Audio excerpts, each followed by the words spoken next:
You are listening to the Outside the Boards podcast. I'm Danny O'Leary. For most of my professional career, I have worked in mainstream sports for some of the world's leading sports organizations and properties and blue-chip brands, helping to create award-winning omni-channel marketing campaigns, result-driven sales strategies, and impactful brand-building initiatives. But all that work doesn't compare to the fun, excitement, and challenges I've been fortunate to experience working for the king of all sports, polo. For nearly a decade, I've put my heart and ambition into helping advance the sport of polo. I've made lifelong friendships, met some incredible people, traveled to memorable polo destinations, and heard the craziest stories. My goal is to share these people, places, and stories with you and provide a unique behind-the-scenes perspective of the game that breaks all the common stereotypes, all while discussing key issues affecting the sport today and the constructive sharing of ideas, insights, solutions, and best case studies for the purpose of advancing polo globally. Every week, I will have honest conversations with polo industry leaders, enthusiasts, and awe-inspiring people who make this sport great and fun to be around. I hope through their knowledge and their unique perspectives, they will motivate and inspire you. Together, we will explore ways you can make small tweaks to boost your polo business, whether you are a club, event, team, or player, that will amount to big changes in revenue, participation, attendance, and exposure. Saddle up. Welcome to Outside the Boards with me, Daniel O'Leary.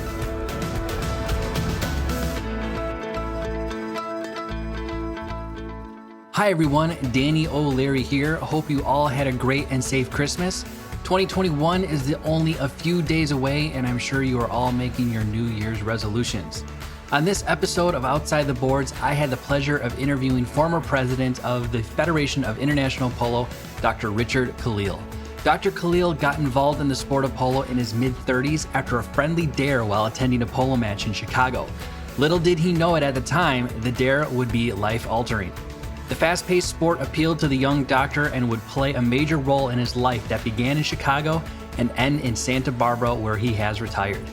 An adventure that took him around the world and the opportunity to experience some once-in-a-lifetime thrills, including facing off against the world's greatest, Adolfo Cambiaso, and being awarded Most Improved Player of the Year by His Royal Highness, Prince Charles. Following his retirement, Richard became increasingly involved in the FIP and was soon appointed to an ambassador and helped stimulate the sport's growth throughout the world, including North, Central, and South America, Europe, India, China, and many other countries. In 2012, Dr. Caleel would take the post as FIP's sixth president.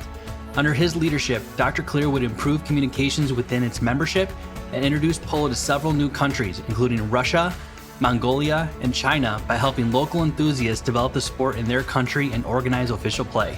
This expansion included the now famous Metropolitan Polo Club, a huge polo complex in Tianjin that includes a hotel, apartments, villas, shops, and offices centered around polo. I feel honored to have had the opportunity to speak with and get to know Dr. Caleel. He is and continues to be an ambassador for the sport. His love of the game runs deep, and his advocacy for the sport continues. Under his guidance, the world of polo has expanded across the globe and is in a better place because of it.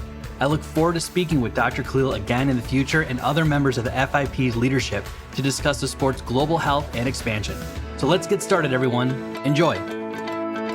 Dr. Richard Caleel, it's great having you on today's podcast. I'm thrilled to have you join because you have a wealth of experience within the sport of polo. It's beginning in Chicago, here in Oak Brook, Illinois, and then going all the way up to the leadership role of the president of the Federation of International Polo. So I'm thrilled to have you on today's podcast to discuss a little bit more about your career and what you have done for the sport overall. I read a recent article and I was really curious as to kind of how you got involved in the sport to begin with. Well, thank you, Dan. It's a pleasure to be with you. And how I got started in polo is an interesting story. There was a family that played at Oak Brook by the name of Crammell. And around 1972, they invited me to come to a polo match, which I had never attended before. So I attended the match, and I was so excited and thought it was so great. And I told them how terrific it looked, and they said you could never learn. Well, that was the challenge. So I went to Fairlane Farms, which was run by the Kuhn family, which were very prominent in polo in Chicago at the time. and started to take lessons, and that's where it all started. Was it kind of a joke when he said that you could never play the sport? What would give someone reason just to say that? Richard, you on a horse? I don't think so. Well, they threw down the gauntlet, and I picked it up, and I was in my middle 30s, so I won't say it's late, but you'd like to start riding horses a lot earlier than that if possible. Yeah. Did you always have a love for horses? No, really, I was not raised in a environment that included equestrian sports, so for me, it was totally new, and you couldn't be much greener than I was. Yeah. What was the event that you saw polo for the first time? Was that at Oakbrook? Yes, I was at Oakbrook. Do you remember who you were watching playing at that time? Well, I watched the Crammell family play, which was Jimmy and Kenny and their father, Jim. And I don't remember who their professional was, and I don't remember who they played against. But it was about a probably 16 or 18 goal game at that time. Now, what were you doing profession wise at that time? You know, you said you're mid-30s, so I'd assume you've gone through med school and everything. Yeah, at that time I was in the practice of surgery. At that time I was in general surgery, which I did for a number of years before I went back and took additional training and went into plastic surgery, which is where I was when I retired. Now, are you originally from Illinois? No, originally I'm from Detroit, Michigan, but I moved to Illinois when I finished all of my training in 1966. Okay. And where did you do your undergraduate and graduate? Well, I did my undergraduate work in Detroit at Wayne University, and I did my medical school at Midwestern University in Chicago. And then I took residency training in Detroit, Chicago, and Los Angeles for specialty training and surgery. And then you took up polo as a hobby along with that busy career. I certainly did. And I can remember driving out to the field, rushing out from the city to the country to play with my stuff in the trunk of the car. It was quite confusing, but it all worked.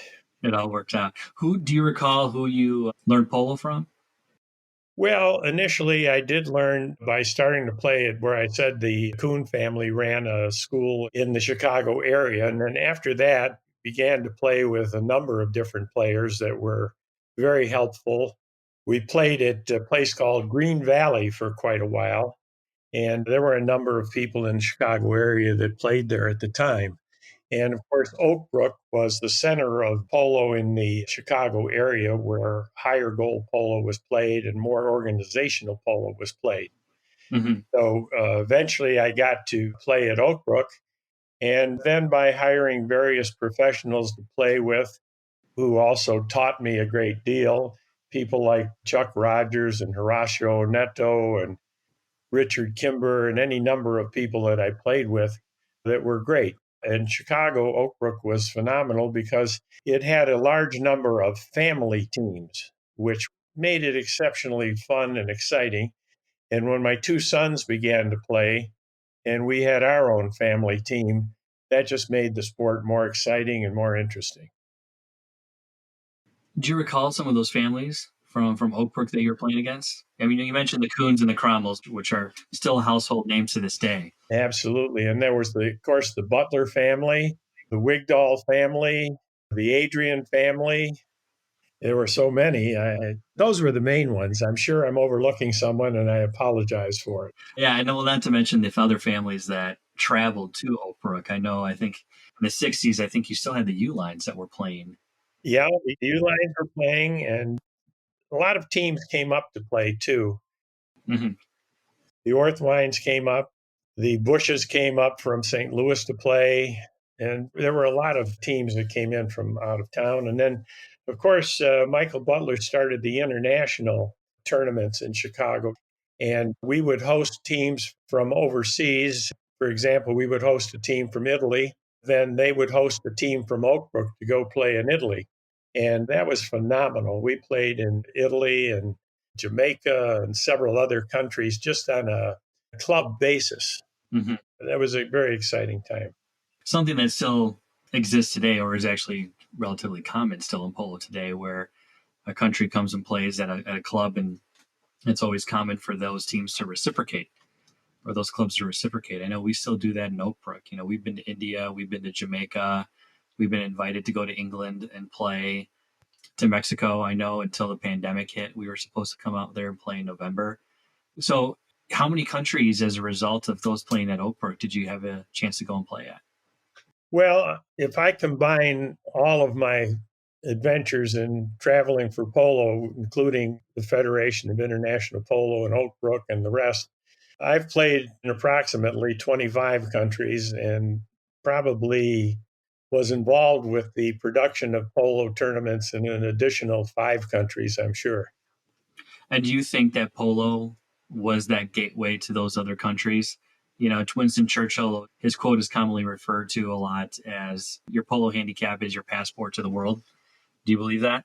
I believe that intensely. I think it's been such an incredible experience, and I encourage every polo club and polo player to investigate the possibility of exchange polo with other clubs in other countries. There's no hospitality and camaraderie that matches that type of experience. For example, 3 years ago, I organized a polo tournament in Iran, and we went to Iran, and when the American flag was flying, CNN showed it on their news, and they said it was a pleasure to see it flying and not burning. Mm-hmm. And we played in Iran, which was a spectacular experience and was only possible because of the sport. Sport is a great equalizer. And of course, the International Olympic Committee, with their Peace for Sport agenda, is pushing that attitude globally.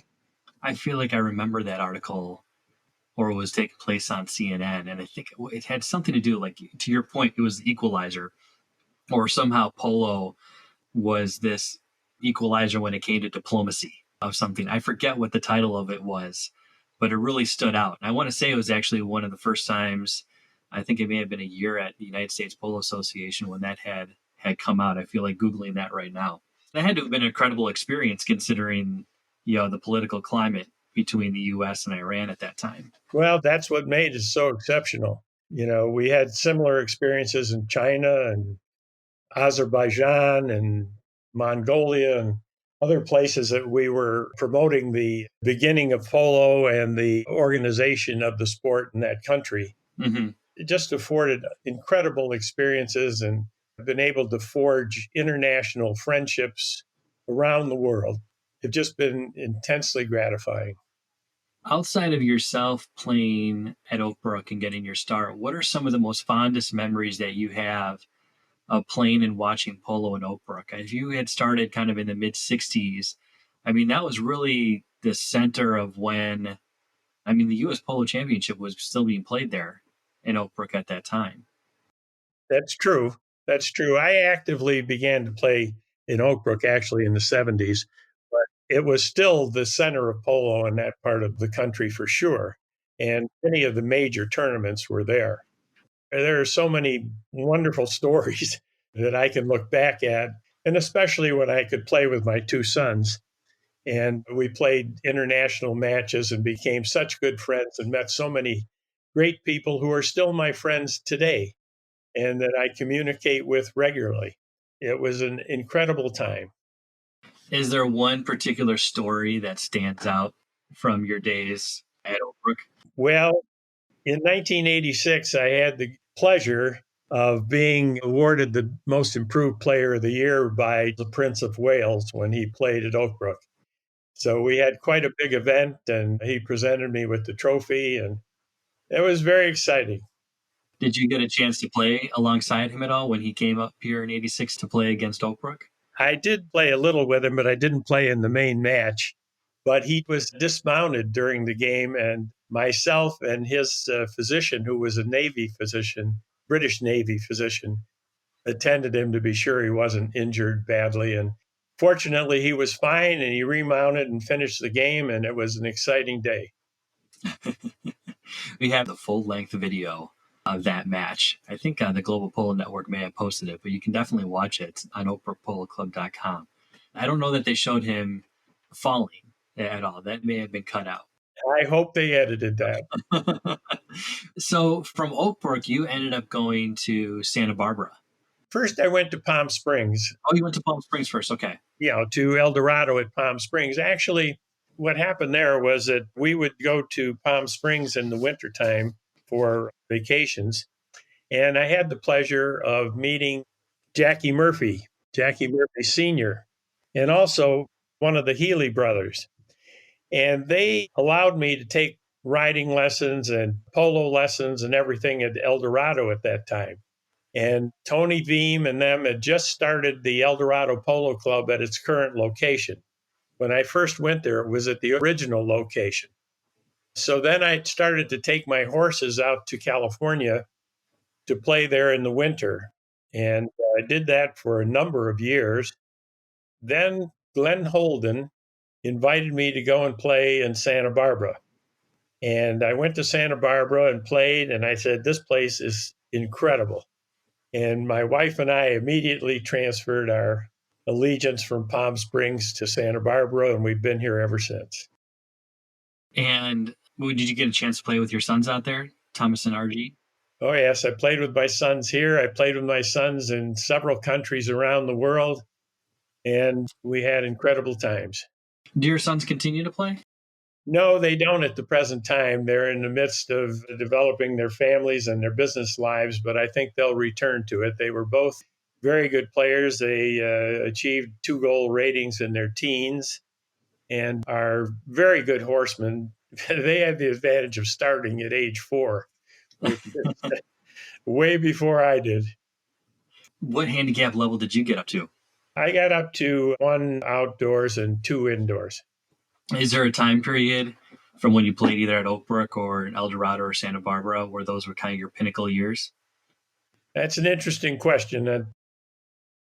I like to think that I continued to improve, and in my best years were my later years. But of course, time takes its toll, and you're never quite as quick or as fast as you think you are. So that's a difficult one to say. I guess I was probably better when I was in my 40s and early 50s than I was later, for sure, because I played into my 70s. Well, polo doesn't discriminate against age. At least I don't think so. I mean, I've seen plenty of guys that are out there that are in their 70s and 80s that are still crushing it. Jim Jury up here at Oakbrook is a prime example of that. So say what you will. There's incredible horsemen that are out there that are still knocking it around. Well, that's one of the great advantages of this sport. Mm-hmm. It's one of the few sports where you can be on a team with a range of ages from 12 or 14 to 70s. It's just a normal thing. And that's an exciting advantage of the sport. And it actually was the fact that I could play with my sons when I was in my 60s and early 70s and playing polo with my boys who were young men at the time. And that's an exceptional advantage of the sport. Now, did your wife ever pick up the sport? No, my wife was an international dressage rider. It was interesting that in her own defense, when we started to do the horse sport, she, in order to defend herself, decided to take riding lessons, and she ended up being an international dressage rider who won several silver medals. So she ended up being the best rider in the family, without a doubt. Unbelievable. So when did that happen? Now, did you pick up polo first and then she picked up riding lessons shortly after? Yes. Okay. And then she became an international ranked dressage rider. Right. Wow. Well, she got bored taking the children to their riding lessons and standing around. Yeah, I was just going to say, that's exactly what happened. I got to do something. I want to get on a horse. Look at this. You guys are having all the fun, and I'm just the transportation. That's exactly what happened. That is fantastic. So how did you end up getting involved with the Federation of International Polo? Well, I had a very good friend by the name of Henry Trioni who lived in Santa Rosa, California. And he was a member of FIP, which, of course, was a young organization at that time. And he invited me to come and participate. So I went and joined FIP. I went to a meeting, and it all started with that. And eventually, I just became more and more involved with it. And Glenn Holden, Ambassador Glenn Holden, became the president. He was the second president. Marcus Uranga was the founder and first president. Mm-hmm. And I knew Glenn, of course, from Santa Barbara, and I became intimately involved with FIP from that time on. When did FIP get started? When was that organization founded? Now, that's a good question. It was probably in the 80s. In the 80s? Okay. I think so. What was the primary reason for it being founded? What is it essentially a means to promote and help develop other countries when it comes to the sport, or helping get the sport involved in other countries for those who wanted to take it on? FIP was started, you might even call it as an extension of what we were talking about earlier about clubs exchanging teams and playing internationally. Okay. This was a plan to do that in a formalized manner and to create an organization that could create controls and rules and opportunities for international exchange in the sport of polo. That was the original start of it. Okay. Did it branch off from there?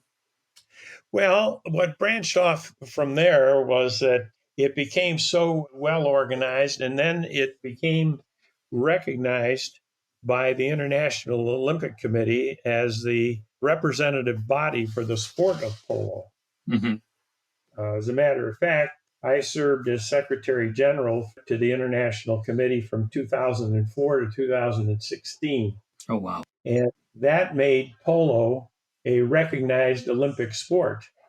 And we're in what would be the second tier, which is the sports that are recognized by international federations that are recognized by the International Olympic Committee. And when they select sports to be played at the Olympics, for example, in Tokyo, I believe they're going to play baseball and they're going to have skateboarding, if I remember correctly. Mm-hmm. Well, those two sports are picked from a group of 28 sports that belong to a group called ERISIV. And polo is a member of that group. And we hope that polo will then be elected at one of the International Olympic Committee events to be the exhibition sport. Okay. And we're working on that very aggressively for the Olympics that are coming up in polo-oriented countries. Is there a criteria to be selected as an exhibition sport that that sport has to meet? Or is it just randomly selected? You have to be a member of ERISIV and you have to be a recognized Olympic sport. Mm-hmm. And you make an application to the country. Okay. The country selects from that group the two sports or however many sports they elect to do from that group. Okay. So that's the way it works. So we're in competition for it. Mm-hmm. But it kind of comes down to that host city or the host country. Yes, it does. Okay. I want to say, didn't I hear one time that it was being considered for a future host site? I don't know where I read that. I thought I heard something where it had been selected. Well, we were approved at one time to play in the Pan American Games. Okay, that's maybe what it was. That may have been what it was. And we've worked aggressively on that. Pat Nesbitt did a lot of work on that. And he and I went to the Pan American committees in Mexico City and did a lot of discussions and meetings. And we were approved to play when they had the Pan American Games in Mexico. But the problem was we couldn't find a suitable venue, so we didn't pursue it. Mm-hmm. That still is a possibility in the Pan American Games. The other possibility is the Winter Olympics for snow polo, which sounds a little bit unusual, but at the present time, it looks like our best opportunity would be for snow polo in the Winter Olympics. But of course, that's just a project that FIP is investigating. Now, when you joined either as an ambassador or the president, when did you become president of FIP? I was president of FIP from 2012 to 2014. Okay. And during your time as both an ambassador as well as the president, in that period of time, how much did FIP expand? So, like, how many countries were actively playing the sport or had their own organizations? And then what did it become, let's say, in 2014? When I was president, I represented 87 countries. And now there are approximately an additional 5 or 6 countries. Okay. which is great for polo. No, absolutely, it's great. And during my tenure, we aggressively developed polo in Azerbaijan, in China, Mongolia, Russia. It was amazing to see what we could accomplish by encouraging local players to develop federations in their country and organizations and clubs. We would support them with any type of support we could offer.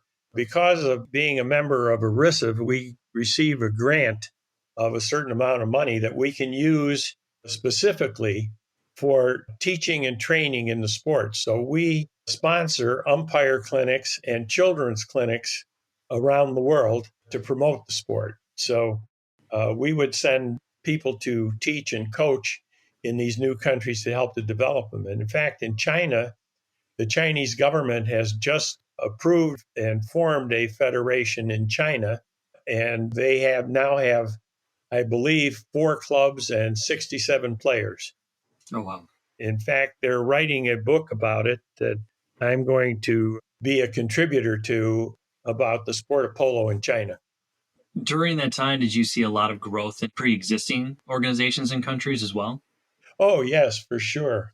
As I said, we ran umpire clinics and children's clinics in many countries around the world and helped to develop the clubs, supported them.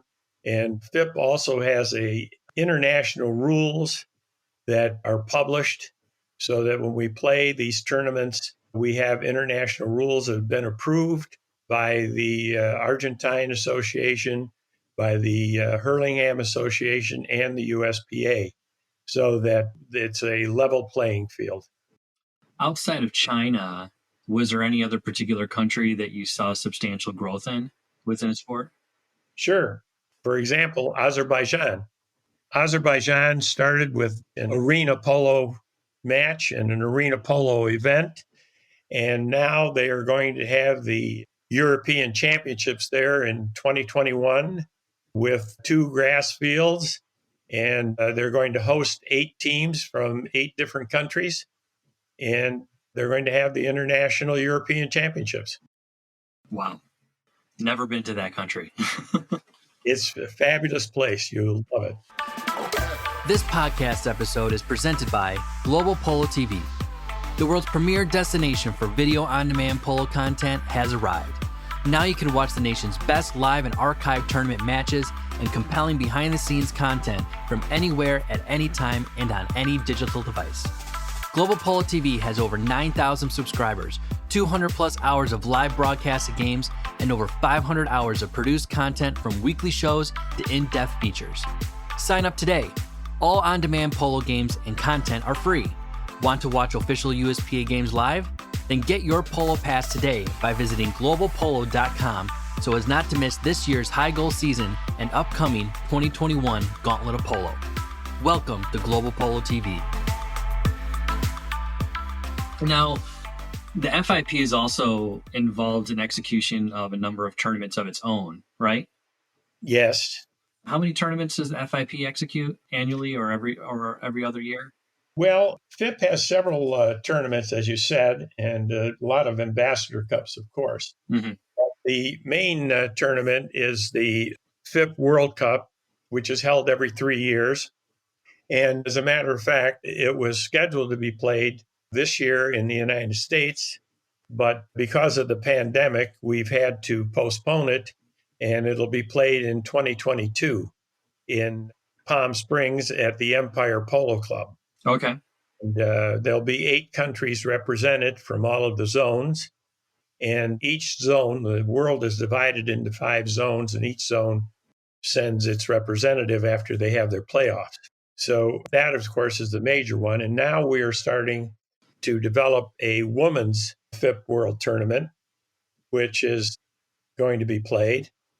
And in addition to that, we sponsor other tournaments around the world that can be FIP sponsored under special circumstances. And is the Women's FIP World Cup, would that play in conjunction or would that be played in between? No, that'll be played separately. Okay. How does the FIP World Cup kind of work? You mentioned that there's 5 zones, correct? And within those 5 zones are represented by X, Y, and Z number of countries. to play for a spot as one of those 8 teams in the finals, correct? Each zone has members.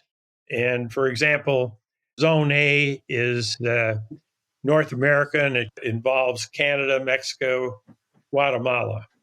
Mm-hmm. B zone is South America, Brazil, Chile, Peru, and Uruguay. So these countries have playoffs, and the winner of the playoffs goes to the World Cup. And in addition to those teams, the host country gets a bye and has a team. Mm-hmm. And Europe, because of its size, sends 2 teams. Okay. So we end up with 8 teams. Okay. In a way, it kind of similarly works to the FIFA World Cup, where everything is broken out by their respective zones, if you will. And then they obviously have their playoffs in order for them to get invited to ultimately the World Cup. Exactly. Is that, would you say, kind of the model that has been formulated by just in general how other World Cups, if you will, kind of work? To my knowledge, it seems to be the most common plan. Yes. What is the criteria then if you want to play in one of those zones as a country? Well, your federation has to be a member of FIP. And we have certain rules about the teams. 15 goals is generally the maximum, and we don't allow any players over 5 goals to play. Okay. Keep it at a level field, because you have to realize that if you look at the world itself, very few countries can mount a high goal team. Yeah. So, in order to have a number of participants and a number of qualified teams, we have to put certain criteria in place. Okay. It makes sense. Obviously, the more countries you'll have the ability to participate. Does each country, all those players have to be, have their residence and citizenship within that country? Yes, they all have to have a valid passport for that country. During your time, has there been more countries participating in the World Cup? Oh, yes. There's been a lot more participation over the past 20 years that I can look back at easily. Mm-hmm. First of all, because the quality of polo has increased in a lot of these countries, and countries that previously couldn't mount a team now can mount a team, and so they become competitive. Mm-hmm. Of course, as we know that polo in itself everywhere in the world seems to be markedly improved because of improvement in horses, improvement in players. The game is much faster and much more exciting today than it was 30 years ago, I can assure you. How does the horse process work then for the final 8 teams then in a particular country? Where do the horses come from? Horses are the biggest problem in mounting an international event. And if you figure that we have 8 teams and we're going to play a tournament, we need approximately 250 horses. Mm-hmm. Now, to get 250 horses of the proper quality and ability to play that kind of polo is a great challenge. And very few countries can do that. Yeah. So that's probably the most difficult thing. And the horses are sometimes they're donated, sometimes they're rented, and it's a monumental task. The horses are then brought together prior to the tournament, and horse masters are sent there by FIP to try every horse and to rate it. For example, you might have A, B, C, D horses as to their ability. And then each team is given a number of horses that is evenly divided as to the quality of the horses, so that all the teams get essentially equal horses. Mm-hmm. Then it goes from there. But for example, we have arranged for approximately 250 horses for the World Cup to be played at Empire in 2022. Now, do the teams get to draft those horses, or like you said, are they just automatically allocated appropriately to each team based on, they have X, Y, and Z number of A or B horses to that team? The horses are divided into equal groups by the horse master, Mm-hmm. and then they are allotted to the teams by lot, by chance. Okay. But there's no predetermination. Wow, that's interesting. I've always been curious as to how that whole entire process worked, because I got to imagine that is probably the most difficult, organizing an international competition. And of course, nowadays, we also have to do drug testing. Players and horses? At the present time, we just test players, but we're looking into doing horse testing soon. Mm-hmm. What are the most common challenges with the allocating and the selection of horses? Well, of course, the challenges are, in the first place, to get horses of the proper quality. I remember one tournament that I was arranging in a foreign country, and we were going to send a team from the United States, and they said, "Well, are you going to bring your own horses?" I said, "No, we have to get horses there." And they said, "Well, you can rent horses, but to be honest with you, we don't have horses of the quality you need to play this type of polo that you can rent." Mm-hmm. So we didn't go. Wow. How does the host country process work when it comes to the World Cup? I got to assume that's one of the major criteria is whether or not that host country has the quality and the number of horses that can come and be selected to play in this, right? Exactly. So that's an individual arrangement, and different countries are able to meet the challenge differently. For example, Australia shipped horses from all over Australia. Mm-hmm. And I mean all over, from coast to coast. They did it for 2 World Cups. Mm-hmm. It's a difficult problem. And when we played in South America, in Chile, they sent horses from all over South America. So there's a lot of cooperation and a lot of organization that goes into it. But it's amazing that the FIP countries work together and they develop the ability to raise the horses. Pakistan wanted to have the World Cup, and they were prepared to raise the horses from Pakistan and India and Iran. No kidding. So it's amazing what can be done with cooperation. During your time with FIP, what was the most challenging experience that you had to deal with? Is there anything stand out either when it comes to expanding and promoting polo within a country? Was it in regards to a particular tournament? Does anything stand out? Well, probably one thing that was unusual and exciting and internationally significant was the development of the snow polo tournament in Tianjin, China. Mm-hmm. We would have 15 or 16 teams from around the world come and play snow polo in Tianjin, China. And we had purses of hundreds of thousands of dollars for the winners. Mm-hmm. And that was an unusual event in the sport of polo, as you know, until, of course, now we're fortunate and have the gauntlet of polo and other things too. But at that time, purses of that type for polo were quite unusual. And that we could have that many international countries come to China and play snow polo was remarkable. Well, let alone snow polo, which is probably more exhibition than maybe serious tournament wise. You're probably correct, but I can assure you that when they were playing for $100,000 prize, it was about as professional and exciting arena polo as you're going to see. Well, you got that on the line, absolutely. Everyone's then out there to play and to win it. Yeah. That's for sure. Yeah. So, a little bit of background then. How did the FIP get involved in such an event for snow polo? Well, there was a company in China, and they formed a club called the Metropolitan Polo Club under the direction of their chairman, Mr. Pan Su Tong.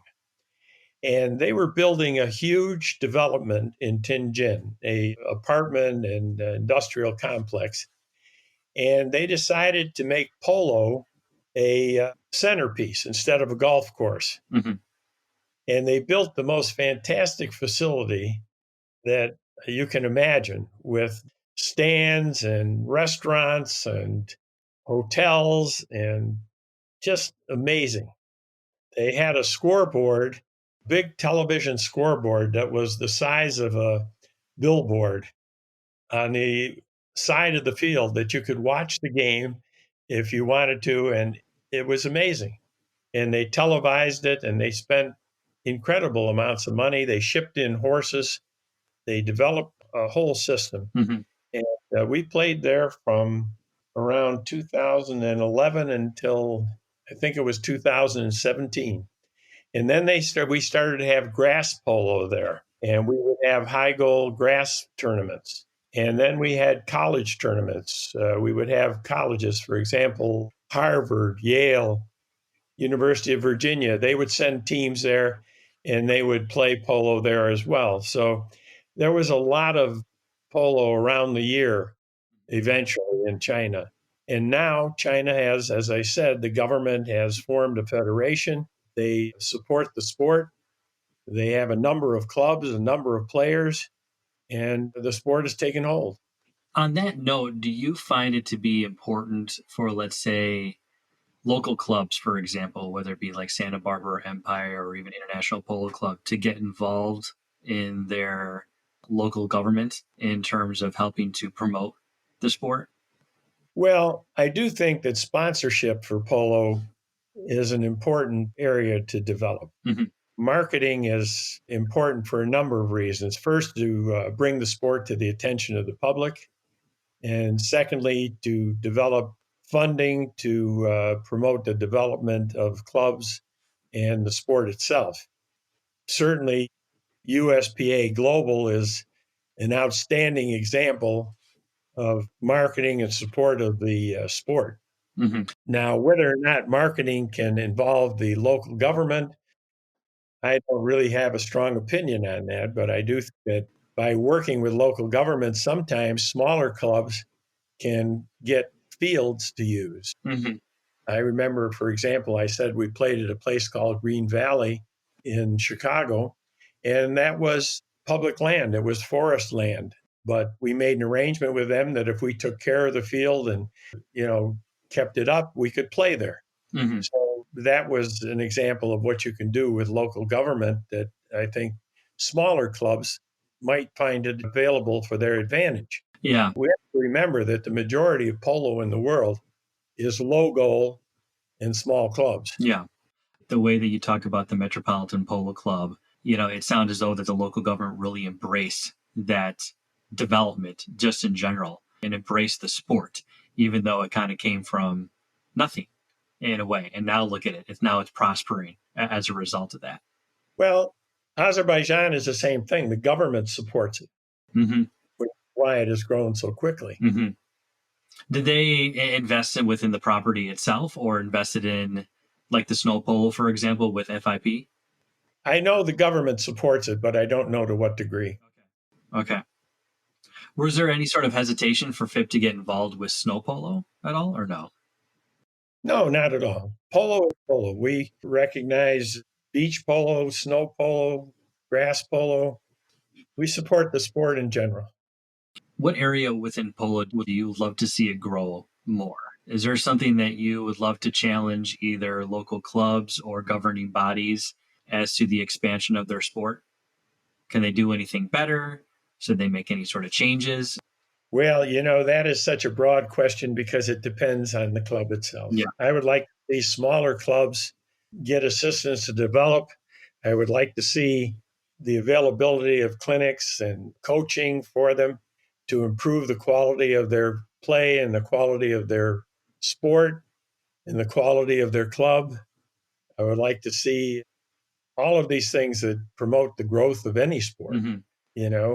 I think that the advances that have happened over the past years has been remarkable in what's available to, let's say, an individual member of the USPA. Mm-hmm. Go online and find training videos that they are kept abreast of what's going on, that they can apply for support for their clubs, that they can apply for clinics at their clubs, that they can get professional umpiring. All of these things are just amazing advances that improve the sport and help it to grow. Anything internationally you would want to see from FIP's vantage point? Whether it be more international tournaments? Is there a particular country? I think more international tournaments is a great thing for the sport and for the players themselves. There's such camaraderie in this sport, not just for the players, but for everyone involved in it, for the support staff, for the spectators, for the fans.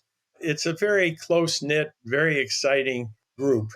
And there's nothing like international interplay to help to broaden the scope of the individual and the sport itself. It's such a phenomenal experience. And I think that the peace in sport thing that the IOC is promoting, that is, I believe, is chaired by Prince Albert of Monaco, is just amazing in its ideas and in its purpose. And I think that once a club experiences an exchange with another club, they'll appreciate the advantage of it, even if it's the exchange with another club within the United States. Mm-hmm. The exchange of experience is just worthwhile. What would you tell someone who has maybe not attended a polo match, what they would experience from watching it? First of all, it's a very exciting sport. It's a very dangerous sport, but it's very exciting. And once you get a grasp of what they're doing, and if you have someone who's kind enough to explain things to you as you go along, and the more involved you get, the more you come to appreciate the skill involved in playing, the horsemanship, the hand-eye coordination, the teamwork. It's just an amazing sport, very challenging. How would you describe the person that plays it? Because oftentimes, I'll talk to people and we always come to the conclusion that, people who play the sport, they're a bit of an adrenaline junkie to some degree. Well, I have to say, I think they're a type A personality generally. That there's a bit of a screw loose. Like, why would you even play at the lat level? Look what you're doing. It's so dangerous. And it's like people who run Ironman. It's like, why would you put your body and mind through that to some degree? Well, people like to rise to the challenge. And whatever challenge it may be, as you say, it may be a triathlon, it may be racing automobiles, it may be a lot of things.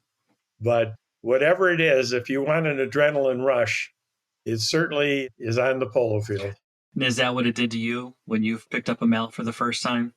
I would say yes. And one of the best things about the sport is, and that's probably true of most sports, or maybe all sports, and that is that once you get on that horse and once you're out there with your teammates, everything else is gone. You're focused. It's a great release. Mm-hmm. If there was another sport that polo best resembles, either as a business, just either on the sport or on the field, have you ever given any thought as to where you would see polo best resembling? No, I don't really think so.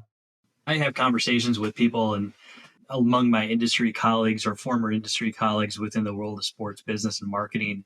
We always try to pinpoint where polo would best emulate or grab best cases from, whether it be things from areas of golf, motorsports, collegiate sports, especially with intercollegiate growing within the United States, things like that. Taking a little bit of everything from different sports to apply it and where it might align best with polo. I'm just always curious for people who work in the sport if they've ever given any thought to that. Because even when I was with the United States Polo Association, it's can sometimes come up where it's like, oh, we want broadcasting rights, and how come people are paying Notre Dame that money? How can we do that sort of thing? I'm just curious if that ever kind of bounces off, or you hear from other of your colleagues within the sport. Well, there's no question that more professionalism has been introduced into the sport and has to be developed and utilized to advance the sport. For example, you used broadcasting as one. That's true. And that's new and that's progressive. And we learn by looking at other sports organizations and how they've organized it. Mm-hmm. As we mentioned earlier, marketing. We're looking at marketing as such a big, important part of things. For example, to put on an international event such as the World Cup, it's become such a huge event that we're talking about significant amounts of money that one has to produce in order to have the event. And of course, one of the best things to do is to have sponsorship. Mm-hmm. But to have sponsorship, you have to have organization. Yeah. You have to have a product. You have to have an audience. And that's all of the things that go into it that are what make other sports successful as well. So we do learn by looking at what other sports are doing. So from that point of view, yes, that's how we develop it for sure. Has FIP been successful in the areas establishing its property and raising sponsorship dollars? Or is that something that FIP needs to continue to work on? We have been successful with it, yes, because otherwise we wouldn't be able to put on these World Cups and international events. Mm-hmm. But is there room for growth? Absolutely. Do we have a long way to go to reach our ultimate goal? Absolutely. And that's exactly what the plan is to do and what it takes to grow any sport. Where do you hope to see polo in 5 or 10 years from now? Do you hope to see that it would be on the Olympic stage, at least for one of these future years? Of course, we all hope that it could eventually reach the primary Olympic Games. And in my own personal opinion, I think that our best opportunity for that would be snow polo in the Winter Games. Mm-hmm. The Summer Games are pretty full and extremely difficult, and equestrian sports are difficult to produce in the Summer Olympics. Now, for those who might be interested in working with FIP for an international tournament, is there a process that club or organizer needs to go through? Well, you have to remember that FIP is an organization of federations, not of clubs. Mm-hmm. So a club would have to go through its federation. That makes sense. I was just curious as to whether or not is there a next step that it would have to go up to once getting the approval from the club, or let's say the United States Polo Association, and then in getting recognized by FIP, if you will. For example, let's say a club wanted to have an international tournament. They were inviting a club from overseas. Mm-hmm. So they asked the USPA for permission to represent the United States, because as you know, they cannot call themselves a USA team without approval of the USPA. Mm-hmm. So if the USPA gives them approval for that, and they say, well, we'd like to have FIP sponsor this as an international event, then they can apply to FIP to be recognized as a FIP sanctioned event. And we do have a process for that. Mm-hmm. So they make the application, and if they've been approved by the USPA and the other team is approved by their federation, then we could make it a FIP sanctioned event. Okay. Whether that be an exhibition match between two countries or a tournament? Yes. Excellent. Well, hey, Richard, I really appreciate your time and joining and talking a little bit about your experience with polo and you working with FIP and polo on the international stage. It's pretty incredible to see where the sport is advancing beyond the United States and in other countries. So it's really exciting to hear that and some of the projects that you had worked on overall, especially the Metropolitan Polo Club. While we were talking today, I was Googling onto their website and everything to see what they're all about. I've always known the Metropolitan Polo Club existed, but I really never knew how much involved FIP was in that particular property, which is really exciting to see. Thank you. Yeah. Thank you very much, Dan. No, thank you, Richard. Excited to see where polo goes from here. And you're continuing to work with FIP as well right now still, even though you're no longer president. Yes, no, I'm still involved. Excellent. Well, Richard, it's great having you and look forward to future conversations. Thank you. This podcast episode is presented by Global Polo TV. The world's premier destination for video on-demand polo content has arrived. Now you can watch the nation's best live and archived tournament matches and compelling behind-the-scenes content from anywhere at any time and on any digital device. Global Polo TV has over 9,000 subscribers, 200 plus hours of live broadcasted games, and over 500 hours of produced content from weekly shows to in-depth features. Sign up today. All on-demand polo games and content are free. Want to watch official USPA games live? Then get your Polo Pass today by visiting globalpolo.com so as not to miss this year's high goal season and upcoming 2021 Gauntlet of Polo. Welcome to Global Polo TV. Now we have reached the part of the show where we address outside the board's issues affecting the sport of polo, with the sharing of insights, ideas, and best practices towards solving everyday marketing, branding, and sponsorship problems, avoiding bad habits, or helping to navigate through new trends and how to best leverage those opportunities.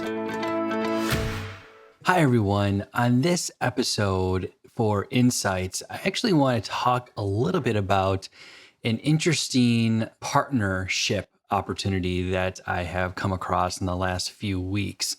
And if you're like my polo club, away from populated areas, sometimes it's not the most convenient place to get to.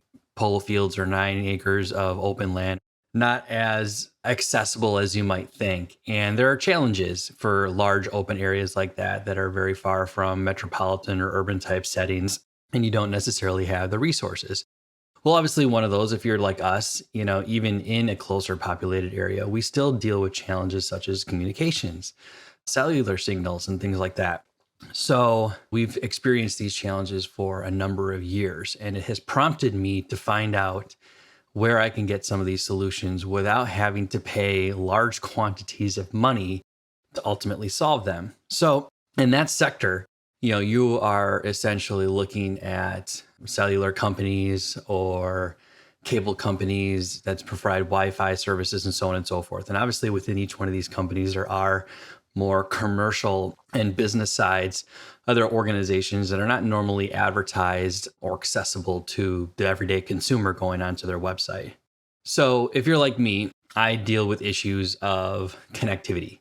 So since I have to rely on Wi-Fi or cellular signals, those signals are not necessarily always reliable, partly because I don't have sophisticated equipment enough to keep that steady stream or signal going. So on multiple times, I'll have systems break down during ticketing processing and transactions, and that has to be put off in order for them to fix or do some tech work or troubleshooting to make sure that devices that we use are working properly.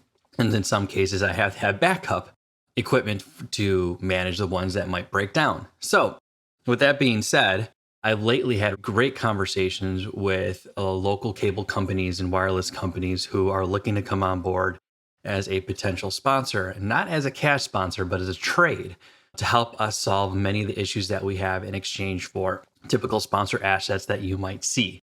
So in my case, my biggest difficulty is connectivity. So I need to make sure that I have a very strong signal when it comes to ticketing transactions, everything that needs to be done online. Since I have a large space, I can't be running cord everywhere for that to work, or have to lay cable somewhere underneath the turf. Probably not going to happen.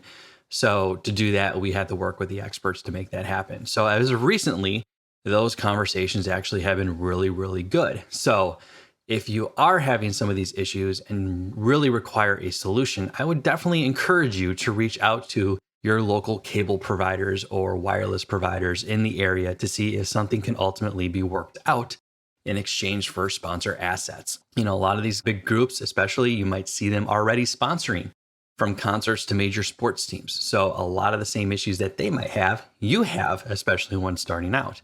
And if you are looking to live stream or get more involved in social media, in those types of aspects, then it's really, really highly encouraged. And in some cases, you could potentially add on to their content that they might have on their website, or if they're affiliated or are partners with other local television, radio, and what have you, that ultimately could expand distribution and expand and promote the sport itself. So food for thought on that one. Again, something recently I've been involved in and experiencing as of lately. So that is just some food for thought for you guys if you are going out and you have these issues and where to go out and seek and find them. And sometimes it's as easy as just walking into a local store and have it kind of work itself up the corporate ladder to see if something can ultimately be negotiated. Hope you enjoyed that, everyone. Have a great one, and we'll see you on our next episode. That was a great episode. What is the one thing you learned from today's conversation? If this episode had an impact on you in some way, then I encourage you to visit and subscribe to our website at OutsideTheBoards.com for more episodes and interviews with incredible guests. Thanks for stopping by, my friends, and hope to see you on the polo field.